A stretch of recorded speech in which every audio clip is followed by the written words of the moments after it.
just want to do a big introduction. Firstly, my name's Jay, and this is my co-host Jackie. We're doing the Twin Flame Journey live on TikTok. So it's going to be, it's something that we've wanted to do because we've had, like, this is our third episode. So why we're doing this is quickly to say that we're going through twin flame journeys. We're going through a lot of emotions. We're going through, I guess, life-changing aspects that the universe has put in front of us.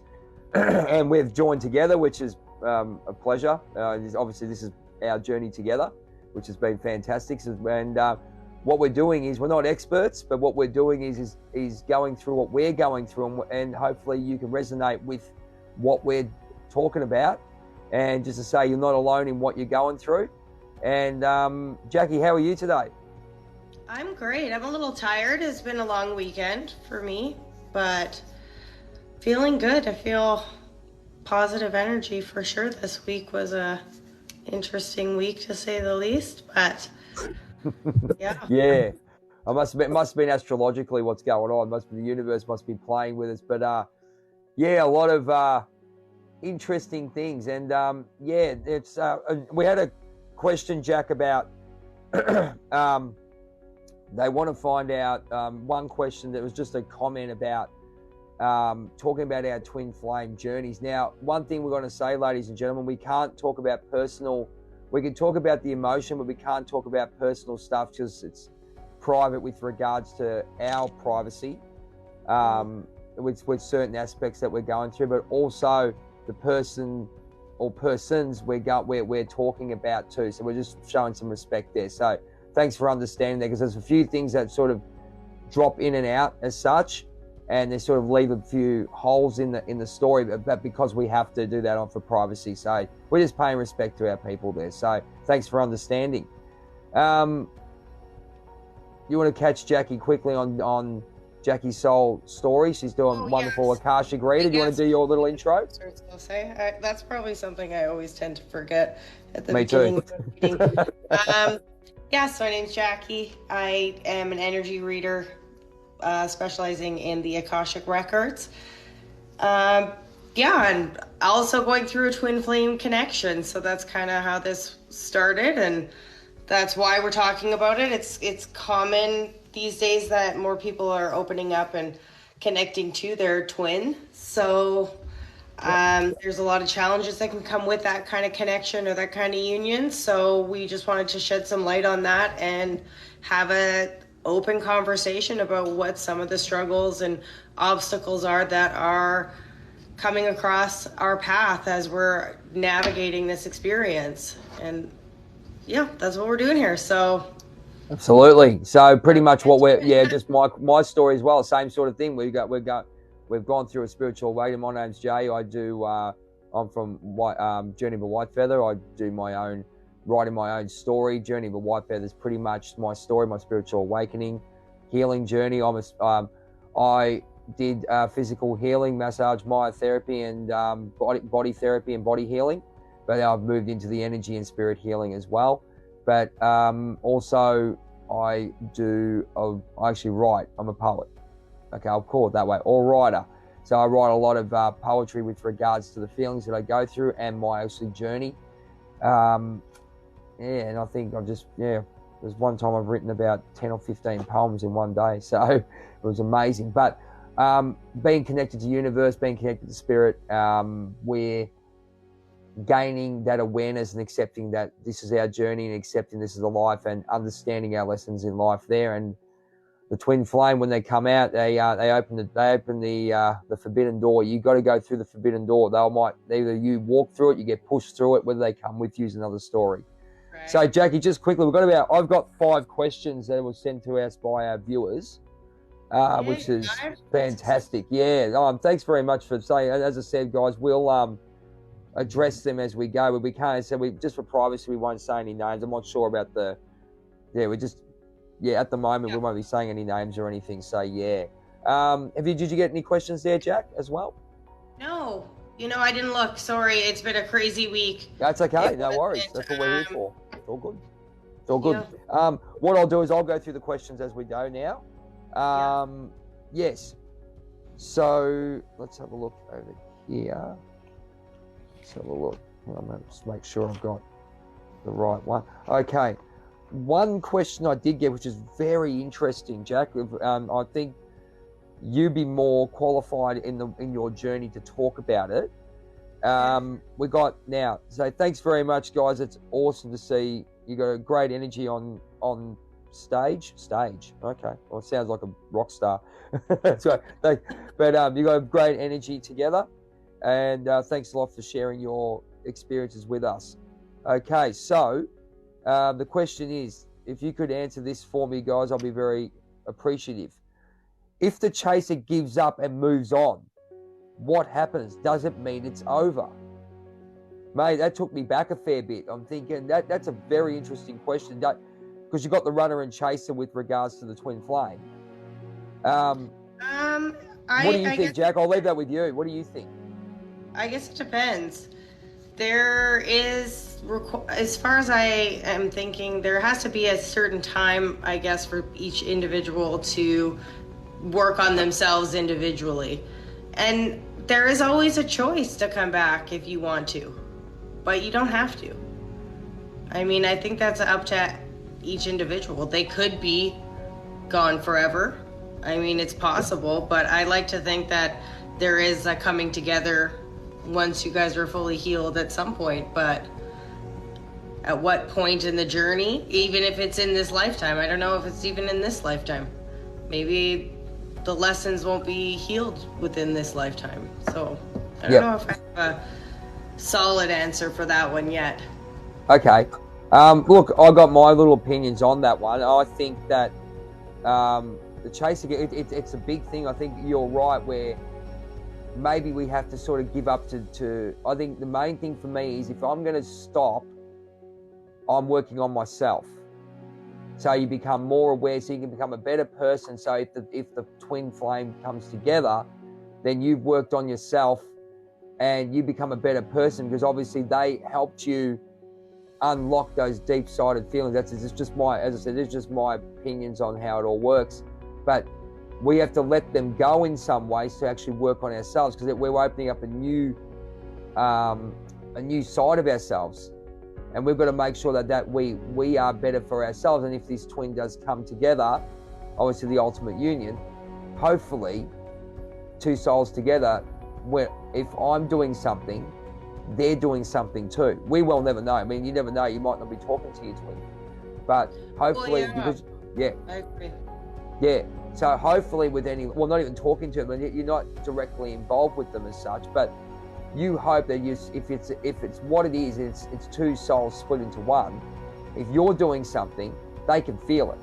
They might not admit it, but they're feeling it. They're going, hang on, I'm feeling a funny sensation, or they do something that,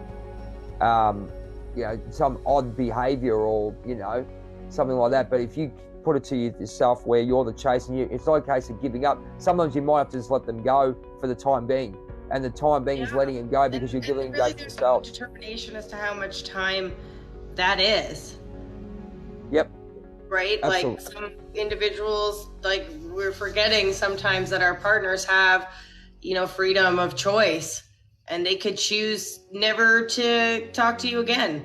And it can happen in this lifetime. And it can be that, unless you're both willing to do the work and stay together, that it's kind of scary, because, when somebody excuse me, you at kind of your soul level, that can be, a fearful place for some souls or individuals, and then they just kind of keep running.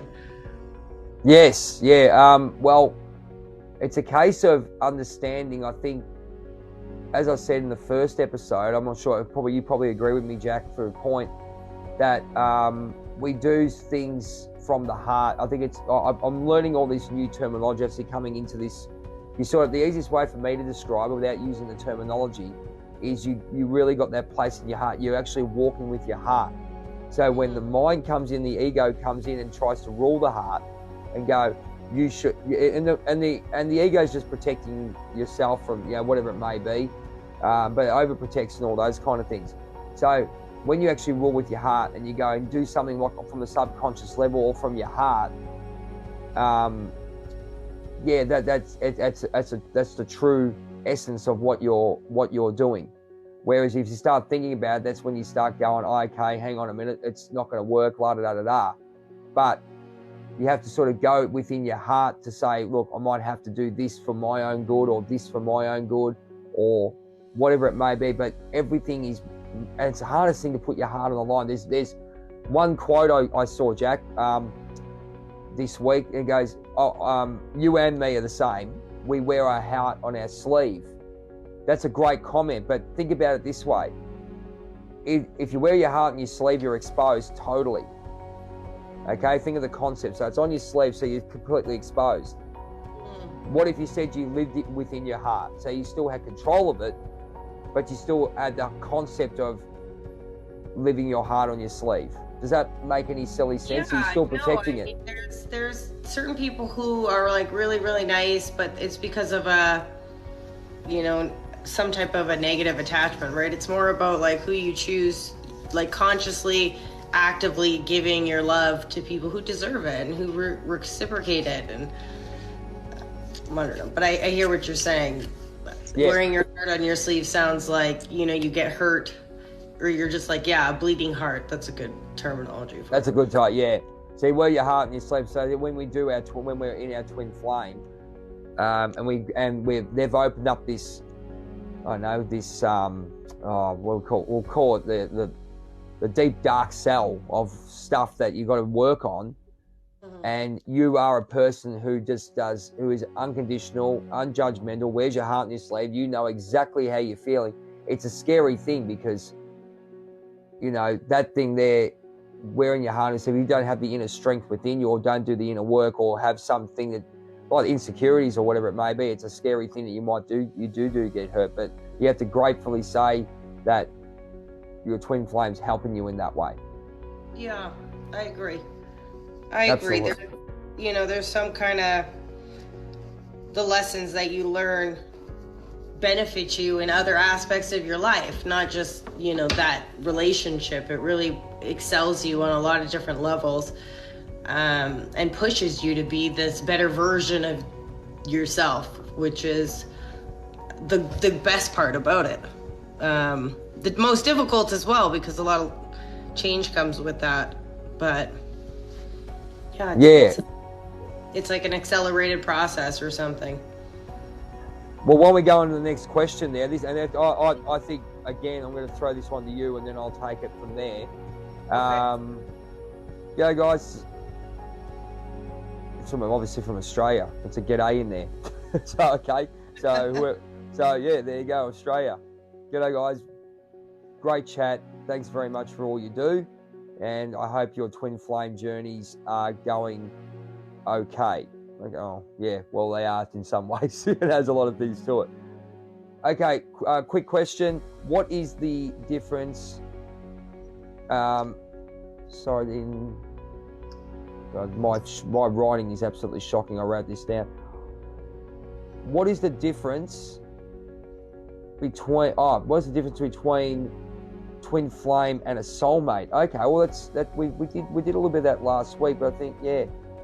Okay, so what's the difference between twin flame and a soulmate? Yeah, I think we did do it, but I'll quickly brush on my perspective of what it is that twin flame union is, a soul that's been kind of split in half, and it's a very karmic connection. So a lot of lessons to be learned, a lot of fiery energy.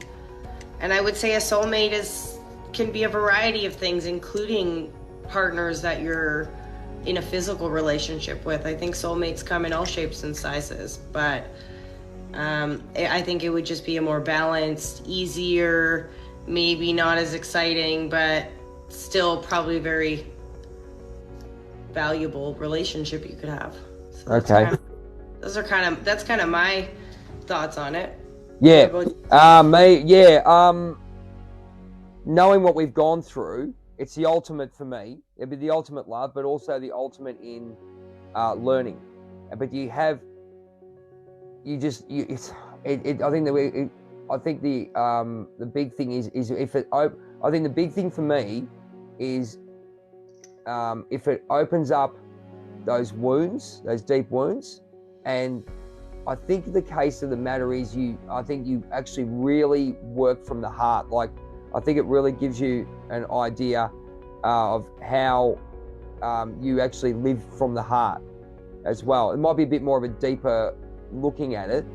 And the other things it's just like you know this person as well. All right. Yeah. For sure. It's very hard in some ways to distinguish in a lot of ways. I think you've got to go through individual things. And why we knew it was twin flame for me personally, because I really ran from the heart in a different way that I wasn't actually thinking.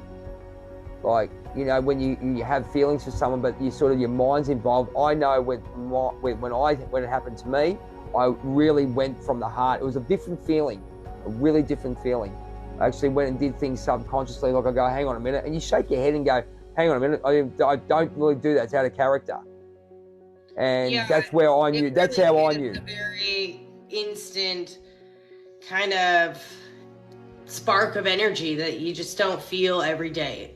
Yes. And it's kind of like, I also had the feeling like I knew this was really good, but I also knew I could also see how it would go really wrong right away. Yes. I could see all the, like, it's like I knew that the red flags were there. I just chose that better feeling, like that flip side where it felt great and we were connected all the time, and, you know, kind of didn't pay as much attention to some of those earlier warning signs of what it might have led to. Yeah, that's exactly right. Yeah, I agree with you. I think we oversee. That's a big one, ladies and gentlemen. I think that overseeing the red flags. Would that be fair to say, Jack? Yeah, because it's a mirror of myself, right? So clearly there was a lot of really great things that were positive, but all of our negative was the same too. So, you know, that's you know, absolutely. I think that's a great one, isn't it? It's not easy to be so similar in those ways, because it's easy to get more out of control because it's such a powerful energy. Oh, it is, isn't it? Yeah. Well, we've gone through it. Like I said, the highs are good, and it's like a drug, and it can feel like a drug because that is just such an excitement where you're just, you know, you're craving it. You want that. You want to be around that. It's like the most positive flow of energy. Absolutely. Here's another one. We did touch on this last week, but it's an interesting one in the case of health. Okay. Hi, Jay and Jackie. Thank you so much for your contribution to the twin flame debate. Okay, yeah, well, it is a debate, isn't it, in some ways? I think we're all going through it. I've gone through my twin flame for the last 5 years. That's huge. I don't know if I could cope. Sickness during a twin flame connection is my question. Okay, sorry, just go run. My doctor couldn't work out what was wrong with me, but I felt really unwell. Is this due to the twin flame connection?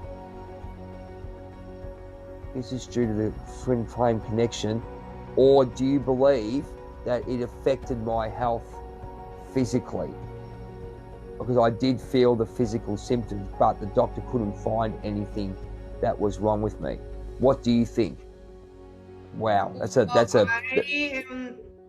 I mean, when it comes to health, I wouldn't even begin to think I could answer, but I do believe that two people can be so telepathically kind of connected from spending 5 years together. Like, me and my partner were together every day. So, you know, you spend so many hours with people, you literally know what they're thinking. It's like you can read their mind. So the same can be said for if she was having stomach pains and you felt stomach pains. Like, it's a possibility. I can't guarantee it happened. I can't say it's not from something else. So it would be really hard to say. But I mean, yeah, if you're sick to your stomach because the turbulence of the relationship is so much, it could manifest that way, I would think. Yeah, or my opinion would be on the next spiritual level, because as I say, I don't really want to talk about health, because as the same thing, we're not really qualified to talk about people's health in a way, you know, physical ailments. But I'll say this, with regards to feeling rubbish, okay, feeling crappy, okay, and you are have an awareness of the twin flame. Now remember, we have a runner and a chaser too. So remember that emotions play a part on the body. Let's go to the next level with regards to spirituality, and emotions play upon the body. Now, the twin flame will trigger these emotions. Now, let's put it this way. You go with white, say you've got a heap of white light, and you put that into somebody. They might not be able to cope because of the vibration. The vibration could be too high, okay? If you put it in there, and then they not reject it, but it's playing havoc on them, playing absolute havoc on them, because it's not our job to raise somebody else's vibration. Individuals are very vibrating at the exact frequency they're supposed to. So it's a natural process. It's supposed to be a gradual process, and you can have twin flames that are at two very different spectrums of the vibration, very low and very high, because you could embody those, you know, different qualities inherently. Absolutely.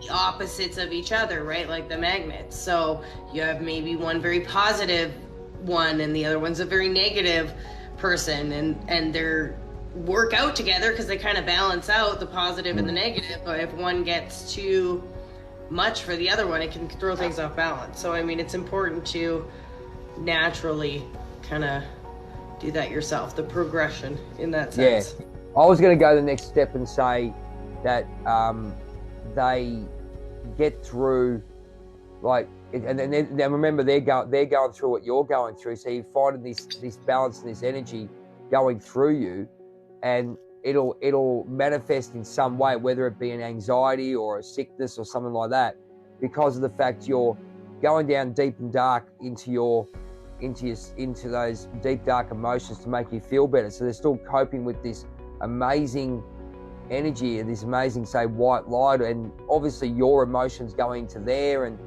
you know, their emotions coming into you. So it's like this big Texas tornado of emotions and stuff, you know. So it's a big thing. It's a huge thing.